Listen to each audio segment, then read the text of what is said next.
Hello बेटा, welcome back. बेटा आज जो टॉपिक कवर होने वाला है वो है हमारा scientific techniques by the F W Taylor. इनके अकॉर्डिंगली इन्होंने 4 टेक्निक्स दी थी, जिसमें से मैं आपको 2 ऑलरेडी करा चुका हूं। ठीक है, तो जो 2 रिमेनिंग रह गई है वो कौन कौन सी है आज वो कवर करेंगे हम लोग बेसिकली इस वीडियो में। तो फर्स्ट टेक्निक कौन सी उनकी है वो है वर्क स्टडी। वर्क स्टडी के बाद जो उनकी लास्ट स्टडी है 4th नंबर की, उसे हम कह सकते हैं differential piece rate system study. तो ये 2 अप्रोचेस थी जो एफ डब्ल्यू टेलर ने इंप्लीमेंट करी या उन्होंने निकाली थी, खोज की थी। उन्हें पता है कि टेक्निक्स के द्वारा हम अपना काम करवा सकते हैं या कर सकते हैं एम्प्लॉई से, ताकि हम अपने ऑर्गेनाइजेशन को सही तरह से फैक्ट्री रन कर सकें। तो बेटा वर्क स्टडी के अंदर आता क्या है? वर्क स्टडी के अंदर इन्होंने 4 स्टडीज बताई कि इनको 4 हिस्सों में डिवाइड करा। पहला था आपका बेटा मेथड स्टडी, ठीक है जी। उसके बाद सेकंड था आपका मोशन स्टडी, उसके बाद था बेटा आपका टाइम स्टडी, उसके बाद आपका फटीग स्टडी, ठीक है जी बेटा। अभी मैं क्या करूंगा आपको start with the work study. अभी वर्क स्टडी की डेफिनेशन क्या होती है, उसके बाद ये motion study, method study, time study और फटीग स्टडी, इन चारों स्टडी के एक एक करके मैं इन सबके फ्लो चार्ट बनाऊंगा ताकि आपको पूरी क्लैरिटी हो जाए, ठीक है, कि इस वीडियो में मतलब इसमें क्या क्या कंटेंट आएगा और क्या क्या कॉन्सेप्ट आने वाले हैं इसमें, क्योंकि ये बहुत इंपॉर्टेंट टॉपिक है। काफी इंपॉर्टेंट स्टडीज जो दी है इन्होंने एफ डब्ल्यू टेलर ने। उसके बाद बेटा इस चारों पॉइंट्स को कवर करने के बाद जो लास्ट पॉइंट बचेगा वो बचेगा हमारा डिफरेंशियल पीस सिस्टम, ठीक है बेटा। तो सबसे पहले इसको आप एक बार राइट डाउन कर लो, लिख लो, फिर स्टार्ट करते हैं हम लोग वर्क स्टडी से, ठीक है बेटा। जल्दी इसको लिखो, हम आगे बढ़ते हैं।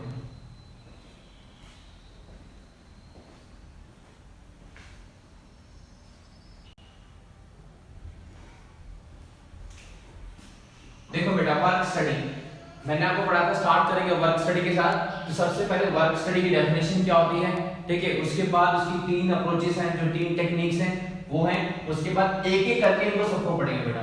Work study is a systematic means तरीके से सिस्टम वाइज कि जो भी आप इसमें काम करोगे, जो भी स्टडी करोगे, जो भी टेक्निक्स लगाओगे वो सिस्टमैटिक वाइज हो, ठीक है। जैसे अल्फाबेटिक अरेंज हो, छोटा फिर बड़ा फिर बड़े फिर बड़े, इस क्रम में हो, ठीक है। असेंडिंग ऑर्डर डिसेंडिंग ऑर्डर में। तो जो भी आप काम कर रहे हो वो सिस्टमैटिक तरीके से करना है आपको, ठीक है। ये नहीं कि कोई भी चीज को पढ़ लिया, किसी को भी कहीं से एनालाइज कर लिया, तो सिस्टमैटिक वे में करना है, ठीक है। एंड ऑब्जेक्टिव वाइज कि जो भी आपका ऑब्जेक्टिव है उसको ऑब्जेक्टिव वाइज स्टडी करना है कि क्या उसका उद्देश्य, उसको किस तरह से हम अपने ऑब्जेक्टिव को अचीव कर सकते हैं, किस सिस्टमैटिक तरीके से अपने ऑब्जेक्टिव को अचीव करना है, सब कुछ। And critical examination, what is critical, पूरी डिटेल हम कह सकते हैं, पूरी ईच एंड एवरी एस्पेक्ट को देखना है आपको, पूरे डिटेल में पढ़ना है, ठीक है। उसको बहुत केयरफुली आपको एग्जामिन करना है, ठीक है। तो आप एग्जामिनेशन ऑफ द फैक्टर्स कि जो भी काम हम कर रहे हैं उस काम के अंदर कितने कितने फैक्टर्स इन्वॉल्व हैं उनको सिस्टम वाइज करना है, ऑब्जेक्टिव वाइज करना है। पूरी तरह से हम कह सकते हैं क्रिटिकल एग्जामिनेशन करनी है हर एस्पेक्ट्स की, हर जॉब की या हर टास्क की या हर वर्क की, हर एलिमेंट्स की, ठीक है, ताकि हमारा जो ऑब्जेक्टिव अचीव हो जाए and we get the maximum efficiency. कोई भी काम सिस्टमैटिक तरीके से होगा, कोई भी काम हम बात करें पैटर्न वाइज होगा, कोई भी काम ऑर्डरली वे में होगा, या कोई भी काम हम कह सकते हैं बिल्कुल क्रिटिकल एग्जामिनेशन से होगा, तो हमारी एफिशिएंसी बढ़ेगी। देखो अभी मैं वीडियो पढ़ा रहा हूँ आपको, लेक्चर रिकॉर्ड हो रहा है, इस लेक्चर में मैं आपको पढ़ाया 2 वीडियोस थी। अगर मैं चाहता तो साइंटिफिक टेक्निक्स को इकट्ठा एक ही बार में डाल देता, एक ही सारी 4 टेक्निक्स पढ़ाता, खत्म करता, पर लेकिन ये भी क्या सिस्टमैटिक तरीके से क्लैरिटी मतलब कह सकते हैं पूरा क्रिटिकल एग्जामिनेशन पूरा क्या करेंगे, पूरा एलोबरेट करेंगे ताकि आपको समझ में आ जाए। तो इसी तरह से हम लोगों ने बात करें तो वर्क स्टडी का मतलब होता है कि कोई भी जो वर्क है उसकी स्टडी करनी है, आपको पूरी डिटेल करनी है ताकि आपको कोई तरह की दिक्कत आराइज ना हो और हमारी एफिशिएंसी हो। चाहे लेक्चर एक और रिकॉर्ड हो जाए, चाहे एक और रिकॉर्ड हो जाए, कोई दिक्कत नहीं है, 3 हो 4 हो 5 हो, कोई दिक्कत नहीं, पर लेकिन जो भी हमने रिकॉर्ड किया ना उसकी एफिशिएंसी होनी चाहिए, उसकी प्रोडक्टिविटी होनी चाहिए, मतलब जो भी हमने एक्सप्लेन किया है वो पूरा क्लैरिफाई हो ताकि आपको मैक्सिमम से मैक्सिमम हम कह सकते हैं आपको एडवांटेज मिले, ये जिससे आपकी एफिशिएंसी 100% इंक्रीज हो। तो बेटा इसमें जो टेक्निक्स थी, टोटल 4 टेक्निक थी। उसकी पहली कौन सी थी आपकी मेथड स्टडी, उसके बाद क्या बेटा मोशन स्टडी, उसके बाद क्या बेटा टाइम स्टडी, उसके बाद कौन सा बेटा फटीग स्टडी। ठीक है, तो टोटल 4 टेक्निक थी। अब start with the first with the method study. ठीक है, उसके बाद मोशन स्टडी, फिर टाइम स्टडी, फिर फटीग स्टडी।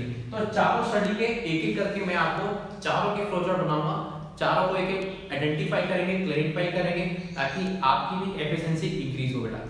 जल्दी से इसको लिख लो, फिर हम आगे कंटिन्यू करते हैं बेटा। ठीक है बेटा, जल्दी लिखो इसको।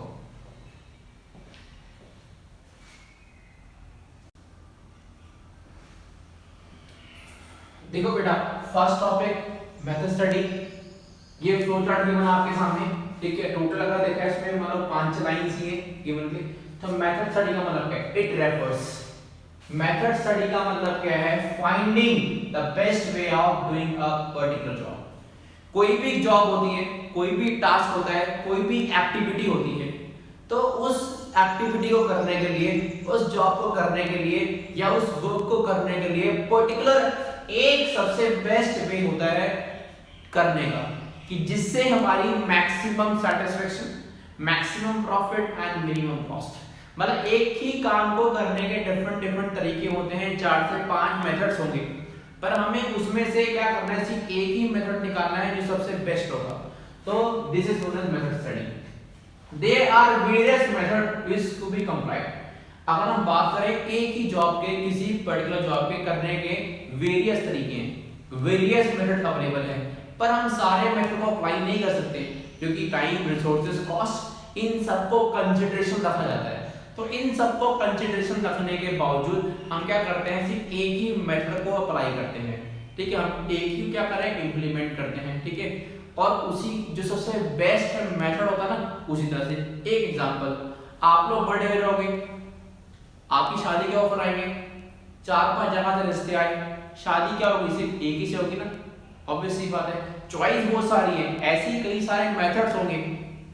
ठीक है, पर एक ही मेथड अप्लाई करोगे, ऐसी कई सारे ऑप्शंस होंगे, पर लेकिन एक ही ऑप्शन अडॉप्ट करना है आपको जो सबसे बेस्ट होगा, आपकी फैमिली के लिए सबसे बेस्ट सुटेबल होगा ना, आप उसी लड़की की शादी करोगे। सेम इसी तरह से जब भी कोई आप काम करते हैं तो ऑर्गेनाइजेशन के पॉइंट से भी हमें सोचना पड़ता है कि मेरे पास कौन सा बेस्ट तरीका है जिससे मैं अपना काम कर सकूं। ठीक है, आगे द मेन ऑब्जेक्टिव होता है मेथड स्टडी का एक, to minimize the cost of production, कि जो भी मैं काम कर रहा हूं, जो भी मैं टास्क कर रहा हूं, जो भी मैं एक्टिविटी परफॉर्म कर रहा हूं, उसमें जो भी है मेरी कॉस्ट ऑफ प्रोडक्शन वो है कम से कम आनी चाहिए। ज्यादा कॉस्ट नहीं, कम से कम कॉस्ट, क्योंकि अगर कॉस्ट ज्यादा आएगी तो एफिशिएंसी कहां से आएगी? तो एफिशिएंसी कब आएगी? जब आपकी कॉस्ट क्या आएगी? कम आएगी। ठीक है जी, and maximum the quality satisfaction, और जो भी आप काम कर रहे हो, टास्क कर रहे हो, एक्टिविटी परफॉर्म कर रहे हो, उससे कस्टमर को सेटिस्फेक्शन मिलनी चाहिए। मेरा भी टारगेट यही है कि आपको कोई भी चीज को पढ़ाना है, पूरा फ्लो चार्ट हर एक पॉइंट का जितना भी, ताकि आपको मैक्सिमम सेटिस्फेक्शन, ताकि हर चीज आपको समझ में आए, ऐसी कोई भी नई चीज ना हो जो आपको समझ में ना आए। The method of production should be not decided। ये कह रहा है जो भी मेथड ऑफ प्रोडक्शन होते हैं वो हमें ऐसे ही अप्लाई नहीं करने चाहिए। रूल ऑफ थंब है कि भाई इसी को अप्लाई करना है, इसको काम को मैं इसी मेथड से करना है, इसका कोई और मेथड नहीं है। नहीं, हमें डिफरेंट मेथड्स को देखना पड़ता है, खोजना पड़ता है और देखना पड़ता है, एनालाइज करना पड़ता है, आपस में कंपैरिजन करना पड़ता है कि कौन सा मेथड मेरे लिए सबसे बेस्ट है। ठीक है, it's not rule of thumb, मतलब जो भी हम लोग लगा रहे हैं, मेथड्स लगा रहे हैं, तो कोई रूल ऑफ थंब नहीं है कि वही लगेगा। All the methods should be applied by the organization. एक ऑर्गेनाइजेशन क्या करती है, जितने मेथड्स होते हैं उनको सबको अप्लाई करती है, ओनली ब्रिंग, जिससे ऑर्गेनाइजेशन को मैक्सिमम बेनिफिट हो और क्या हो, मिनिमम कॉस्ट हो। मतलब हर मेथड में कोई भी मेथड को अप्लाई कर सकती है कंपनी, कोई भी ऑर्गेनाइजेशन अडॉप्ट कर सकती है अपने किसी काम के लिए, कभी भी किसी टास्क के लिए, पर लेकिन उस ऑर्गेनाइजेशन से, उस मेथड से उस ऑर्गेनाइजेशन को बेनिफिट होना चाहिए और मिनिमम कॉस्ट आनी चाहिए। ठीक है, जैसे फोर्ड मोटर कंपनी है, उसने सेम ही हम कह सकते हैं मेथड स्टडी को अप्लाई करा। ठीक है, जिससे आप देखो आज का कितना बड़ा नाम है। ठीक है, तो ये टेक्निक्स को हमें फॉलो करना पड़ता है। ठीक है, ताकि हम उसको इंप्लीमेंट कर सकें। तो ऐसी एफडब्ल्यू टेलर की टेक्निक थी, जिसका नाम बेटा मोशन स्टडी। आपको समझ में आ गया होगा, मुझे लगता है शायद आपको कोई दिक्कत होगी बेटा, इसको आप लिख लो, फिर हम नेक्स्ट टॉपिक पढ़ते हैं, इसकी नेक्स्ट टेक्निक बेटा। देखो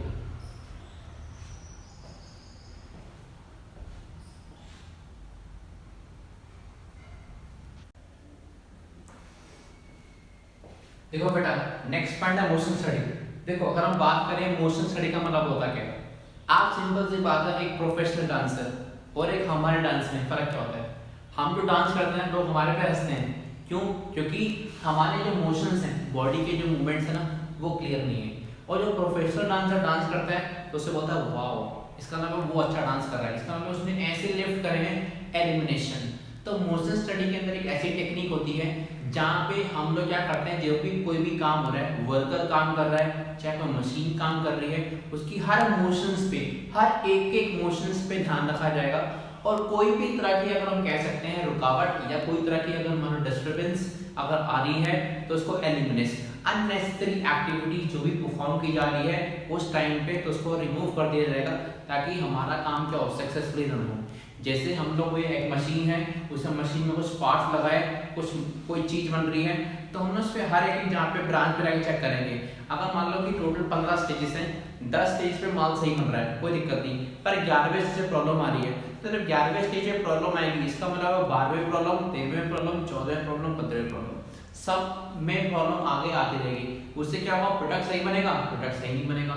तो हम क्या करेंगे, चेक करेंगे 11 स्टेज पे, और 11 स्टेज पे क्या कर, जैसे इसको हम चेक करेंगे, रिमूव कर देंगे, अननेसेसरी प्रॉब्लम्स क्या आ रही है, क्या क्या रुकावटें आ रही है, उनको रिमूव कर देंगे। और उसके बाद क्या होगा, देखेंगे, चेक करेंगे, फिर देखेंगे कि क्या हुआ, सारा काम क्या बिल्कुल सही जगह से हो रहा है। तो सेम इसी में भी ऐसे होता है, इसके अंदर मोशन स्टडी के अंदर। तो this is a study, motion study की एक तरह की टेक्निक है जो यूज की जाती है वेरियस मूवमेंट्स, जहाँ भी मूवमेंट्स की इन्वॉल्वमेंट होगी ना, कई सारे काम हो रहे हैं, सेम प्रक्रिया वाले काम हो रहे हैं, सेम एक्टिविटी परफॉर्म की जा रही है, डिफरेंट डिफरेंट चैनल के थ्रू हो रही है, तो वहां पे हम क्या करेंगे, मोशन स्टडी को अप्लाई करेंगे। जैसे लिफ्टिंग, लिफ्टिंग के केस में, ठीक है, या हम लोग पुटिंग, जैसे अगर हम जिम में जाते हैं ना, हम लोग कोई लिफ्ट करते हैं तो वहाँ पे प्रॉपर मोशंस है, टेक्निक है। अगर हमने कोई गलत चीज से लिफ्ट कर दी तो हमारी बैकबोन में प्रॉब्लम आ जाएगी, हमारे शोल्डर में प्रॉब्लम आ जाएगी। तो जो ट्रेनर होता है वो क्या करता है, हर बंदे की पूरी body movement, you can say पैरों की मूवमेंट, हाथों की मूवमेंट, मसल्स की मूवमेंट, लिफ्टिंग की मूवमेंट, सब मूवमेंट्स को आइडेंटिफाई करता है। अगर उसमें कोई भी अगर कोई चोक हो गई तो भाई साहब उस बंदे की कमर चल जाएगी, क्योंकि लिफ्टिंग वाला काम कर रहा है। उसके बाद है पुटिंग, कोई भी चीज अगर हम पुटिंग कर रहे हैं, किसी रख रहे हैं, कुछ कर रहे हैं, तो उसकी प्रॉपर मोशन है कि कैसे, जैसे मान लो मशीन होती है, जैसे मशीन में कोई चीज खोद रही है, तो उसमें भी प्रॉपर एक मतलब वो है कि कहाँ से माल निकालना है, कहाँ से करना है। अगर उसने कोई गलत जगह पे कमांड दे दी तो ऑब्वियस सी बात है क्या हुआ, दीवार तोड़ दी थी लेफ्ट वाली, तोड़ दिया गई राइट वाली की। तो इनको भी सब चीज पे क्या होना है, ध्यान रखना पड़ता है, ठीक है। शिफ्टिंग वाला कोई जॉब को कोई काम होगा, तो कोई भी अगर मान लो बात करें लिफ्टिंग वाला, पुटिंग वाला, शिफ्टिंग वाला या पोजीशन चेंज करने वाला काम हो गया, ठीक है, इन मशीन्स के अंदर वर्कर्स की हम क्या करेंगे, परफॉर्मेंस को क्या करेंगे, पर्टिकुलर टास्क को जो दिया गया उस पर चेक करेंगे कि जो वर्कर है सही तरह से काम परफॉर्म कर रहा है या नहीं कर रहा है, या सही तरह से एक्टिविटी को कर रहा है या नहीं कर रहा। उसकी हर एक बॉडी की मोशंस पर ध्यान रखेंगे, मूवमेंट पे ध्यान रखेंगे कि वो मूवमेंट इसकी सही हो रही है या नहीं। इट्स ऑब्जेक्टिव, इसका ऑब्जेक्टिव सिर्फ ये होता है आइडेंटिफाई करना वेस्टफुल एंड अननेसेसरी मोशंस, कि जो भी मूवमेंट्स हो रहे हैं वो वेस्टफुल हैं, कोई ऐसे मूवमेंट्स हैं जो बेफालतू हैं, जो बेकाम के हैं, जो नहीं हो रहे। अगर एक प्रोफेशनल डांसर किसी बंदे को डांस सिखा रहा है डीआईडी में जाने के लिए या किसी डांस सिटी में जाने के लिए, तो अगर मैं इसको स्टेप सिखा रहा है पर लेकिन वो स्टेप में मार नहीं पा रहा, उसको पता है कि इस पे प्रॉब्लम आ रही है, तो उसको रिमूव कर देगा, क्योंकि अगर उसने वो स्टेप मारा गलत मार दिया तो वो क्या होगा, वो तो वैसे ही एलिमिनेट हो जाएगा, उससे क्या होगा, नेगेटिव इफेक्ट पड़ेगा, तो वो क्या करेगा, उस स्टेज को निकाल देगा। जैसे हम कोई काम करते हैं, ठीक है, मोशंस में, तो अल्टीमेटली हम क्या करते हैं, अननेसेसरी मूवमेंट्स क्या करेंगे, निकाल देंगे, और जो भी हमारी हम कह सकते हैं वेस्टफुल एक्टिविटीज हैं उसको हम रिमूव कर देंगे। एलिमिनेशन है, उसको एलिमिनेट कर देंगे, वहां से क्या करेंगे, जो भी पर्टिकुलर जॉब हो रही है, पर्टिकुलर काम हो रहा है, उसको क्या करेंगे, एलिमिनेट कर देंगे, वहां से निकाल देंगे। क्योंकि अगर मान लो जैसे हमारी कभी हम स्कूटी में चल रहे होते हैं, तो अगर मान लो बैटरी बार बार ऊपरी खराब हो रही है, रुक रही है, बार बार कभी कुछ करो तो हम क्या उसको एलिमिनेट कर देते हैं ना, निकाल देते हैं, क्योंकि वो काम हमारे लिए प्रॉब्लम क्रिएट कर रहा है, मतलब उसको रखना मतलब हमारे लिए सरदर्दी बन गया है। तो हम क्या करेंगे, वहां से क्या करेंगे, उसको एलिमिनेट कर देंगे, रिमूव कर देंगे, पूरी तरह से निकाल देंगे। नेक्स्ट पॉइंट बेटा, it's attempt to know whether the element of the job is to be eliminated, combined and sequence. ये कह रहा है, ये मोशन स्टडी का सिर्फ एक ही अटेम्प्ट होता है, क्या करना है, चेक करना कि कोई चीज एलिमिनेट करनी है तो निकाल दो, और वो चीज कंबाइन करनी है कि कोई चीज अगर नहीं हो रही उसको साथ ज्वाइन करना है, मतलब वो उसके साथ कॉम्बिनेशन के साथ बैठेगी तो उसको ज्वाइन भी करना पड़ेगा ताकि हमारा काम सही हो जाए। और यू कैन से सीक्वेंस कि जो भी हमारे ऑर्गेनाइजेशन के अंदर या जो भी हमारे सीक्वेंस चेंजेस करने हैं, फिर पहले ये चेंज फिर दूसरा चेंज फिर तीसरा चेंज, तो जो भी सीक्वेंस जो भी कुछ भी मर्जर करना है, एलिमिनेशन करना है, वो सारी की सारी कभी मोशन स्टडी में देखी जाएगी।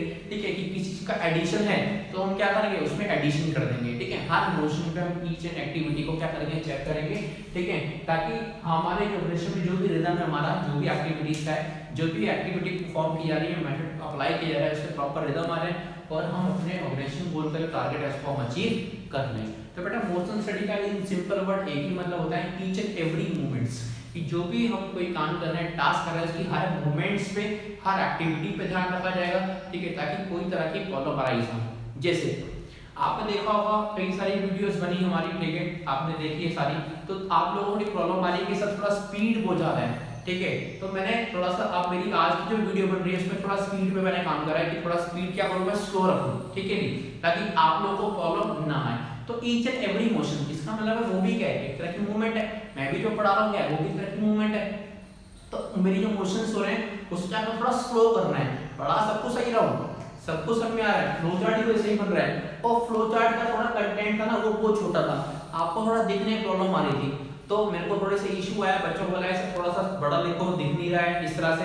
तो मैंने बोला पहले मैं टारगेट क्या था कि यार एक ही फ्लो चार्ट है इसी बना दूं दोबारा से ताकि एक ही बारे में लंबा टेक हो जाए। पर लेकिन अब वो गलती भी ना, इसका मतलब है ईच एंड एवरी मोशंस को चेक किया गया, हर चना पे चेक किया गया, कहीं पे मैंने फ्लो चार्ट बनाया कहीं पे छोटा बनाया तो बड़े वाले प्रॉब्लम नहीं आ रही पर छोटे वाले में क्या हो रही है प्रॉब्लम आ रही है। अब मैंने इसको रिमूव कर दिया, अननेसेसरी चीज जो थी जो मेरे काम की नहीं उसको रिमूव कर दिया। अब मैंने बड़ा फ्लो चार्ट बना दिया ताकि आपको भी आसानी से विजिबल हो और आपको भी सही तरह से क्या हो क्लैरिटी हो। ठीक है बेटा, तो बेटा इसको आप नोट कर लो मोशन स्टडी को। फिर नेक्स्ट टॉपिक हम आगे करते हैं, नेक्स्ट टेक्निक जो भी है हमारी वो कवर करेंगे बेटा, जल्दी इसको लिखो फिर आगे बढ़ते हैं।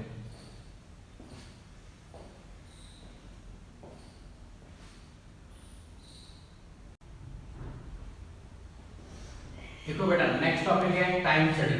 देखो व्हाट इज टाइम, टाइम का मतलब होता है कि कोई भी आप काम कर रहे हो, कोई भी टास्क कर रहे हो, ठीक है कोई भी एक्टिविटी परफॉर्म कर रहे हो तो वो विद इन टाइम होनी चाहिए। अगर आपने वो विद इन टाइम किया तो हम कह सकते हैं कि आपकी एफिशिएंसी है, आप अच्छा काम कर रहे हो।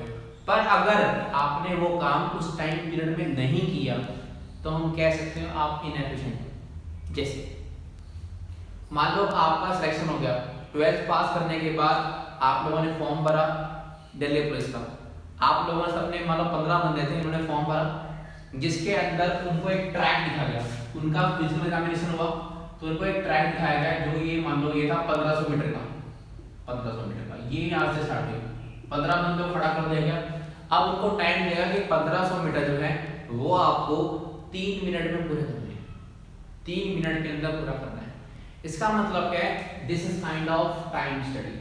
तो जो बंदे जितने भी टॉप 5 जो पहले 5 बंदे हैं अगर वो 3 मिनट में कर लेंगे, ठीक है नहीं, रमेश आ गया, दिनेश आ गया और मनोज आ गया, ये 3 बंदे थे जो 3 मिनट के अंदर इस काम को कर पाए। तो जो बाकी बंदे थे ना उनको एलिमिनेट कर देंगे, उनको निकाल देंगे क्योंकि उन्होंने जो टाइम लगाया वो ज्यादा लगाया।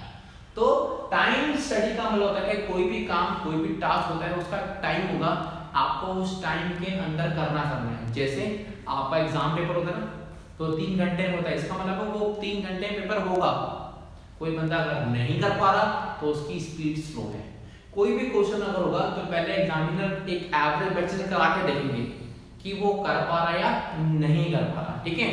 तो उसके लिए क्या करते हैं, स्टॉप वॉच, एक डिवाइस होता है स्टॉप वॉच जिसको हम यूज करते हैं चेक करने के लिए कि कोई बंदा टाइम के अंदर काम कर रहा है या नहीं कर रहा। अगर वो टाइम के अंदर काम कर रहा है तो वो एफिशिएंट है, अच्छा काम कर रहा है, पर टाइम के अंदर अगर काम नहीं कर रहा तो इनएफिशिएंट है। उसको निकालेंगे, इसको मोटिवेट करेंगे, ठीक है, ताकि वो दोबारा से अपनी एबिलिटी को परफॉर्म करे, ठीक है, ताकि अपनी एबिलिटी को देखे, ठीक है, इंक्रीज करे और दोबारा से नेक्स्ट टाइम जब भी कभी ऐसा कुछ हो तो वो उसके लिए परफॉर्म कर सकता है।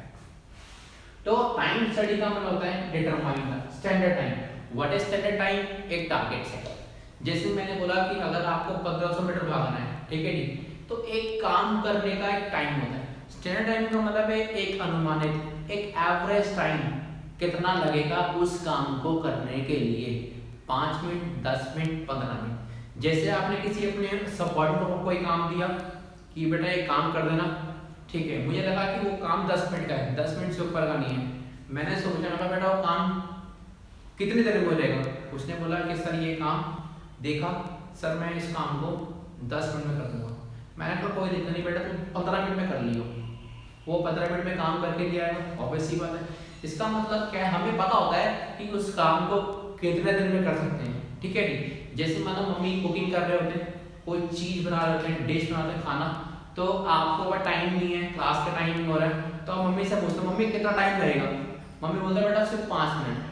तो लगभग 5 से 6 मिनट में वो काम हो जाता है, ठीक है। पर जब मम्मी बोलते हैं नहीं बेटा अभी आधा घंटा लगेगा और आपकी क्लास है 15 मिनट बाद, तो आप क्या बोलोगे, मम्मी मैं नहीं रुकूंगा क्योंकि मैं जाऊंगा मेरी क्लास है। इसका मतलब है स्टैंडर्ड टाइम। तो आप उसके अकॉर्डिंग क्या करोगे, आप अपनी एक्टिविटी को परफॉर्म करोगे। अगर टाइम ज़्यादा लगेगा तो ऑब्वियस सी बात है आप बाद में करोगे, ठीक है जी। अगर टाइम कम लगेगा तो आप कर लोगे, ठीक है।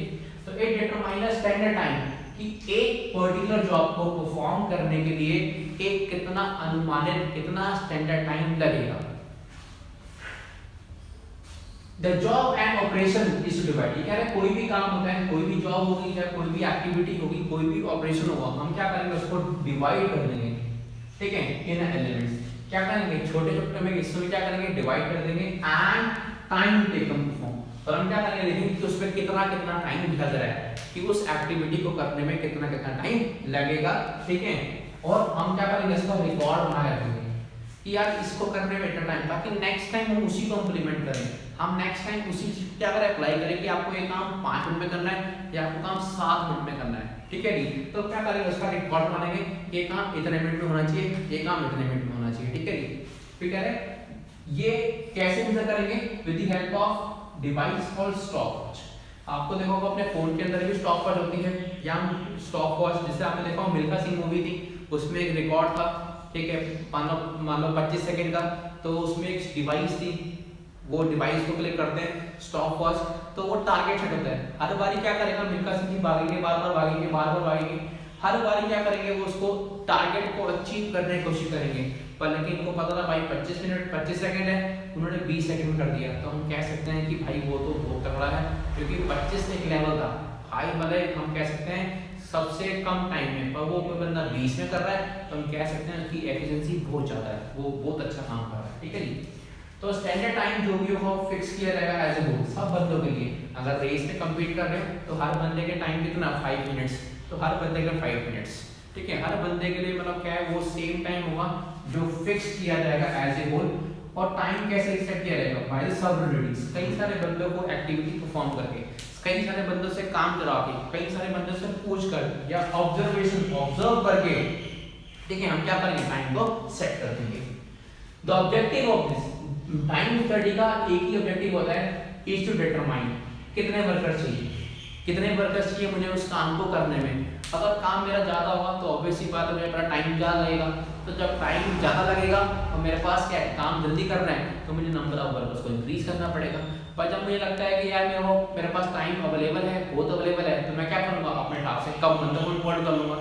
और कॉस्ट वाइज मेरे को पता है मेरे को इतने कॉस्ट में काम करवाना है, तो मैं उतने कॉस्ट में काम करवा लूँगा। तो जितने ज़्यादा बंदे होंगे उतनी कॉस्ट ज़्यादा आएगी, जितने बंदे कम होंगे उतनी कॉस्ट क्या आएगी, कम आएगी। तो हम क्या करेंगे उसी हिसाब से क्या करेंगे काम करवाएंगे, ठीक है जी। Employ and framing suitable incentive, और उनके हिसाब से इंसेंटिव कितना बनता है, उनकी कमीशन कितनी बनती है, सैलरी कितनी बनती है, उस हिसाब से क्या करेंगे उसको हम रिकॉर्ड करेंगे, ठीक है, ताकि हम अपनी लेबर कॉस्ट को आइडेंटिफाई कर सकें कि हमारे उस काम पे कितनी लेबर कॉस्ट आएगी। अगर ज़्यादा बंदे इन्वॉल्व करें तो लेबर कॉस्ट ज़्यादा आएगी, अगर कम बंदे इन्वॉल्व तो लेबर कॉस्ट क्या आएगी, कम आएगी। जैसे मान लो कि आपको एक प्रोजेक्ट मिला है बिल्डिंग मिली करने के लिए, तो आपने एक ठेकेदार को पकड़ लिया, मैंने कहा यार ये बिल्डिंग बना दे, तो आपने बाहर से एस्टीमेट लिया, उसने बोला सर 5 लाख का खर्चा है, कितना खर्चा है 5 लाख का, और 1 महीने बिल्डिंग बन जाएगी, ठीक है जी। फिर मैंने 4-5 जगह से पूछा तो हर कोई बंदे कहा सर 4.5 लाख, 4 लाख, 4.5 लाख, 5 लाख ऐसे खर्चा है। तो मेरे को एक ठेकेदार मिलता है, मैं उनसे बात करी, वो कह रहा सर मैं इस बिल्डिंग को 3.5 लाख में डालूंगा। मैंने कहा यार सब लोग 4 लाख कह रहे हैं, 4.5 लाख 3.5 लाख में तू कैसे 3.5 में देगा। उसने बोला सर मेरे पास मटेरियल अवेलेबल है, मेरे पास लेबर अवेलेबल है, मेरी साइट सामने चल रही है, तो मेरी लेबर क्या करेगी ऑन द स्पॉट क्या करेगी, आपका काम खत्म करते हैं मेरा काम हो जाएगा। और मेरे को ट्रांसपोर्टेशन में क्या मेरी मशीन है, इक्विपमेंट्स सारे आएंगे जाएंगे तो मेरी कॉस्ट क्या रहेगी, ज़्यादा लगेगी। तो मुझे पता है कि मेरी कॉस्ट कम से कम 1 लाख रुपए लग जाएगी लेबर को शिफ्ट करने में, हर चीज़ की इक्विपमेंट्स प्रोवाइड करने में। यहाँ पे मेरे पास हर चीज़ अवेलेबल है, सब कुछ, और मेरे को दिक्कत नहीं आएगी। मेरे को नहीं तो 2 जगह जाना पड़ेगा, टाइम नहीं हो पाएगा। तो मेरे को पता है कि मेरे को यहाँ पे बेनिफिट है तो वो कर देगा। इसका मतलब वो भी क्या उसने क्या करा, एनालाइज करा है, ठीक है क्या। तो इट विल डिपेंड, टाइम से डिपेंड करता है volume and frequency of task. Volume कितना वॉल्यूम है, जितना वॉल्यूम ज़्यादा होगा टाइम ज़्यादा लगेगा, जितना वॉल्यूम कम होगा उतना टाइम कम लगेगा। फ्रीक्वेंसी ऑफ टास्क, टास्क अगर ज़्यादा आ रहे हैं तो हम कह सकते हैं यहाँ पे टाइम क्या लगेगा, ऑटोमेटिक क्या बहुत ज़्यादा रहेगा, क्योंकि आपके पास ऑर्डर ज़्यादा आ रहा है तो आपको जल्दी काम करना पड़ेगा। तो ये 4 फैक्टर हम कह सकते हैं, cycle time of the work, task के टास्क का कितने साइकिल में पूरा होगा, 1 साइकिल में, 2 साइकिल में, 3 साइकिल में, 4 साइकिल में। उस हिसाब से हम क्या कर सकते हैं, उसका टाइम निकाल सकते हैं कि 1 साइकिल का टाइम 3 दिन का है तो 3 दिन के बाद ही होगा, ठीक है। उसके बाद नेक्स्ट साइकिल का टाइम 2 दिन बाद, 2 दिन बाद होगा। तो उससे हम आइडेंटिफाई कर लेते हैं कि सर 15 दिन के बाद पूरा काम होगा, क्योंकि टोटल 4 साइकिल्स है, टाइम निकाल दिया 3 5 3 5, तो 5 और 5 10 और 3 16, तो 16 डेज के बाद ये काम पूरा हो पाएगा, ठीक है जी। तो बेटा ये था आपका टाइम स्टडी, जल्दी से बेटा इसको लिख लो, फिर हम आगे कंटिन्यू करते हैं। लास्ट रहेगा बेटा फटीग स्टडी, ठीक है, विल बी कंटिन्यूस में। देखो बेटा इसको जल्दी,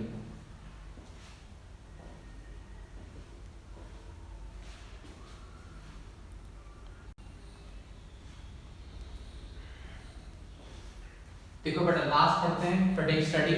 व्हाट इज फटीग स्टडी? देखो अगर हम बात करें, एक ह्यूमन टेंडेंसी है, कोई भी बंदा बिना स्ट्रेस के काम नहीं कर सकता, ठीक है। मतलब उसको स्ट्रेस देना पड़ता है, उसको मोटिवेट करना पड़ता है, पर स्ट्रेस ज़्यादा देना पॉसिबल नहीं है। अगर आप किसी बंदे को ज़्यादा स्ट्रेस दे दोगे ना तो उसकी एफिशिएंसी काफ़ी खराब हो जाएगी। जैसे अगर आप पेपर दे रहे हो, आप पेपर कर रहे हो, आप अपने साथ से फ्रीली काम करोगे, अगर आपका एग्जामिनर आपके ऊपर सर पे आके खड़ा हो जाए तो आप पे क्या होगा, प्रेशर जनरेट होगा ना।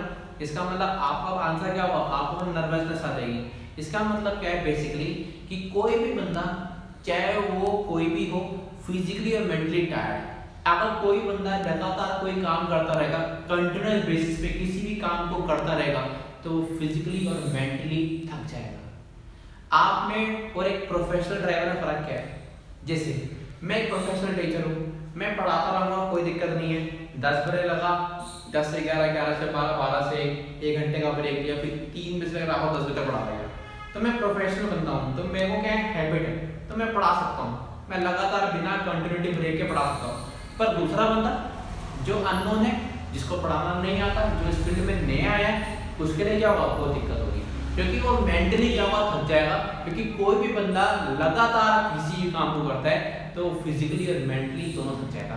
सबसे पहले अगर हम बात करें तो बंदा मेंटली थकता है, फिर मेंटली होने के बाद बंदा फिजिकली थकता है, क्योंकि हमारा माइंड हमसे क्या करता है कि नहीं अब हमारी थकावट हो रही है, ठीक है। तो उससे हमारी एफिशिएंसी क्या होती है, ऑटोमेटिक कम हो जाती है।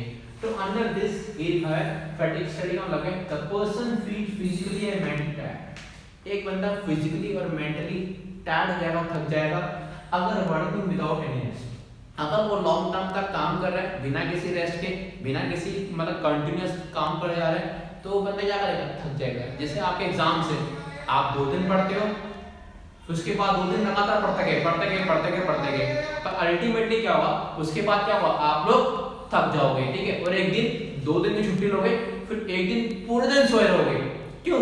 क्योंकि ऑब्वियसली बात है, आपने 4 दिन क्या या 2 दिन क्या कोई नाइट लगाई है, अब एक दिन तो आपको सोना पड़ेगा।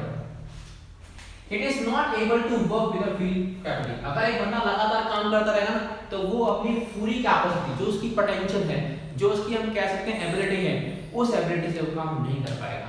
आप लोगों की अगर क्लास चल रही है, बैक टू बैक क्लास चल रही है, तो आप भी थक जाओगे। आप बोलोगे यार भाई पागल हो गया, सर दर्द हो गया बहुत ज्यादा, भाई आप तो दिमाग फटने वाला है, अगर 1 घंटे की क्लास और हुई तो भाई मर जाऊंगा, ठीक है। इसका मतलब क्या है बेसिकली कि कोई भी बंदा बिना स्ट्रेस के लॉन्ग टर्म तक काम नहीं कर सकता, हमें उसको रेस्ट इंटरवल अलाउ, तो we allow a rest interval, हमें दोबारा से इसको रेस्ट इंटरवल देना पड़ेगा ताकि रीकैप एनर्जी, ताकि वो दोबारा से अपनी एनर्जी को रीबिल्ड कर सके, रिकॉप कर सके अपनी एनर्जी को, एंड वर्क विद मतलब with again with the same capacity. मतलब जो भी उसका कंटिन्यूअस वर्क है वो उसको जो उसकी एनर्जी डाउन हो गई थी कर नहीं पाता, तो हम क्या करेंगे, उसको दोबारा से वो अगर रेस्ट लेगा तो काम करेगा। जैसे मान लो हम लोग ड्राइव कर रहे हैं, हम किसी जगह जा रहे हैं, मान लो हम वैष्णो देवी जा रहे हैं, हम सुबह दिल्ली से निकले, हम वहाँ पहुँच गए, रास्ते में आधे रास्ते पहुँचने पर क्या हमने रेस्ट इंटरवल लिया। तो हम जब स्टार्टिंग में पढ़ते ना तो हमारा लेवल बहुत ज़्यादा है, एक्साइटेड है, हम लोग काम कर रहे हैं भाई, फुल गाड़ी चल रही है दबादब, कोई दिक्कत नहीं है, स्पीडली चल रहे हैं। पर एक टाइम के बोलोगे यार थक गए, शरीर दर्द हो गया, बैठे बैठे मुंडी दर्द हो गई है, आप 2 मिनट क्या करोगे, उतरोगे, जैसे गाड़ी रुकेगी आपकी, आप क्या करोगे, ऐसे करोगे भाई ठीक है, थकावट दूर करोगे, उसके क्या करोगे, फिर 2 मिनट चाय में पियोगे, एक आधी फोटो खींचोगे, पानी पानी बूदोगे, फिर दोबारा से वही कॉन्फिडेंस, फिर दोबारा से वही स्टैमिना, फिर दोबारा क्या करोगे, आप उसी स्पीड से क्या करोगे, काम करोगे। तो this is known as fatigue study. तो वी स्टार्ट वर्किंग में, तो जो बंदा अगर हम रेस्ट इंटरवल देंगे तो क्या करेगा, दोबारा से क्या करेगा, वो सेम पोटेंशियल से क्या करेगा, अपना काम स्टार्ट कर देगा। फटीग स्टडी का ऑब्जेक्टिव होता है help to determine, fatigue study determine करता है कितने नंबर ऑफ इंटरवल, ठीक है, कितने नंबर ऑफ इंटरवल, ठीक है, and frequency of amount of interval. तो वाला एक तो इंटरवल कि हम दिल्ली से अगर मान लो जयपुर जा रहे हैं, ठीक है, मान लो 300 किलोमीटर है, तो हमें कितने इंटरवल लेने हैं, 3 इंटरवल लेने हैं, ठीक है जी। कितने कितने मिनट के लेने हैं, 15-15 मिनट के, क्योंकि देखो जितने इंटरवल ज्यादा होंगे, ठीक है, उतना आपका टाइम भी क्या होगा, वेस्ट होगा, ठीक है। अगर एक इंटरवल, जैसे मान लो आप और एक प्रोफेशनल ड्राइवर क्या होगा, अगर आप अपनी गाड़ी लेके जा रहे हो तो आप रुकते रुकते जाओगे, आराम से जाओगे, आप 6 घंटे में पहुंचोगे। पर एक प्रोफेशनल ड्राइवर 300 किलोमीटर, उसको पता है भाई मैं रोज के 500 किलोमीटर चलाता रहता हूँ, ठीक है, तो वो बंदा क्या करेगा, हद मार के 5 मिनट का ब्रेक लेगा और जल्दी से चाय पिएगा और अपना दोबारा से पहुंचा देगा। इसका मतलब क्या फर्क है, मतलब वो रेगुलर काम कर रहा है, मतलब वो प्रोफेशनल है, उसका स्पैन ऑफ कंट्रोल क्या ज्यादा है, जिसका स्पैन ऑफ कंट्रोल ज्यादा होगा ना वो रेस्ट इंटरवल कम लेगा, और जिसका स्पैन ऑफ कंट्रोल वीक होगा वो रेस्ट इंटरवल ज्यादा लेगा। जैसे मान लो पढ़ाने वाला काम है, हम टीचिंग में इन्वॉल्व हैं, हमें आपको लेक्चर रिकॉर्ड करके दे रहा हूँ, यहाँ हम पढ़ा रहे हैं, तो हम लोगों में और आप लोगों में फर्क है। जो बच्चा नालायक होगा ना उसका स्पैन ऑफ कंट्रोल क्या है, पढ़ाई पे कम है, तो वो रेस्ट इंटरवल क्या लेगा, ज्यादा लेगा।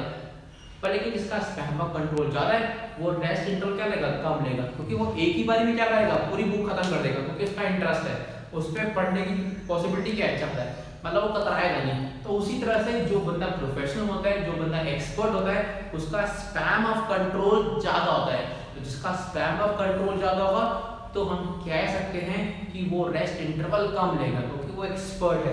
और जिसका स्पैन ऑफ कंट्रोल वीक होगा वो रेस्ट इंटरवल ज्यादा लेगा, क्योंकि वो जल्दी थक जाएगा, और जल्दी थकेगा तो इंटरवल भी क्या करेगा, ज्यादा लेगा, ठीक है। It is used to find out, ये फाइंड आउट करने में हेल्प करता है कि how long a person can perform. ये कह रहे हैं, देखो सिंपल सी बात है, अगर हम बात करें एक बंदा जो काम कर रहा है, ड्राइविंग कर रहा है, ठीक है, आप उससे पूछो कि जैसे आप देखो, आप कभी आप ओला कैब बैठो, आप ड्राइवर से बात करो कि भैया आप कितने घंटे गाड़ी चलाते हो, वो कहते हैं यार मेरी खुद की गाड़ी है, सिर्फ 5-6 घंटे चलाता हूँ, जब मर्जी होती है चलाता हूँ, जब मर्जी सो जाता हूँ, कोई दिक्कत नहीं है, अपनी गाड़ी है, टेंशन नहीं, और ऑन एवरेज 5 से 6 घंटे चलाता रहता हूँ, ठीक है।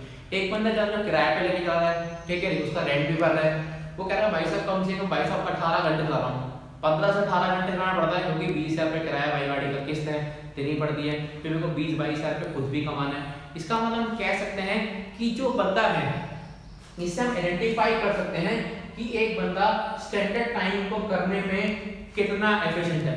जो बंदा जितना ज्यादा टैलेंटेड होगा ना, एक्सपर्टाइज होगा, या इसका स्पैन ऑफ कंट्रोल ज्यादा होगा, वो रेस्ट इंटरवल कम लेगा, ठीक है। और जिसका अपना होगा, हिसाब किताब होगा, अपनी गाड़ी होगी, तो क्या करेगा, रेस्ट इंटरवल, क्योंकि वो उतने पैसे कमा चुका है, मान लो 11,000 रुपये उसकी किस्त है, वो 20,000 रुपये कमा चुका है महीने के, तो वो रेस्ट इंटरवल है कि मेरे को रेस्ट के दिन के 500 कमाने हैं या 1000 कमाने, टारगेट पूरा वो बैठ जाएगा आराम से, ठीक है, क्योंकि उसके पे ज्यादा बर्डन नहीं, ठीक है। तो it is used to find out how person, एक बंदा कितने टाइम तक जो भी काम कर रहा है, ठीक है, बिना किसी रेस्ट के या उससे अपनी हेल्थ के हिसाब से, बिना अपनी हेल्थ को इफेक्ट करे, अपनी एफिशिएंसी को इफेक्ट करे, कितने टाइम तक वो काम कर पा रहा है, ठीक है। It will all depend upon span of control, span of control ज्यादा हो तो ज्यादा काम कर पाएगा और रेस्ट इंटरवल कम लेगा, स्पैन ऑफ कंट्रोल कम होगा तो जल्दी थक जाएगा। जैसे हमारे में फर्क क्या होता है, एक छोटा बच्चा होता है, हम होते हैं, तो हमारे बच्चों में होता है, छोटे बच्चों में होता है क्या, थक जाता है, हम उसको डुबाएंगे, बैठेंगे, फिर चलेंगे, फिर बिठाएंगे, फिर चलेंगे, फिर बिठाएंगे, क्योंकि उसका कैपेसिटी क्या है उसकी, हमें ना उसको रेस्ट इंटरवल ज्यादा चाहिए। पर अगर हम बड़े हैं तो हम चलते रहेंगे, हम चलते रहेंगे, चलते रहेंगे। एक बंदा बिल्कुल पतला सा है, चलता रहेगा, चलता रहेगा, चलता रहेगा, चलता रहेगा, बाइक एक बार रुकेगा घर पहुंच के, तो एक बंदा बिल्कुल बिल्कुल मोटा सा वाइज चलाया जा रहा बंदे के, तो क्या करेगा, रेस्ट इंटरवल ज्यादा रहेगा क्योंकि उसकी कैपेसिटी कम है, उसका स्पैम ऑफ कंट्रोल क्या है बॉडी पे कम है, इसलिए रेस्ट इंटरवल ज्यादा। और जो बंदा पतला होगा उसका स्पैम ऑफ कंट्रोल क्या होगा, ज्यादा होगा, उसका बॉडी पे कंट्रोल ज्यादा है। ठीक है बेटा, तो ये था हमारा फटीग स्टडी। ठीक है, 4 स्टडीज हो चुकी है बेटा, अब लास्ट रह गया हमारा डिफरेंशियल पीस सिस्टम, उसको स्टार्ट करते हैं। जल्दी से बेटा इसको लिखवाओगे।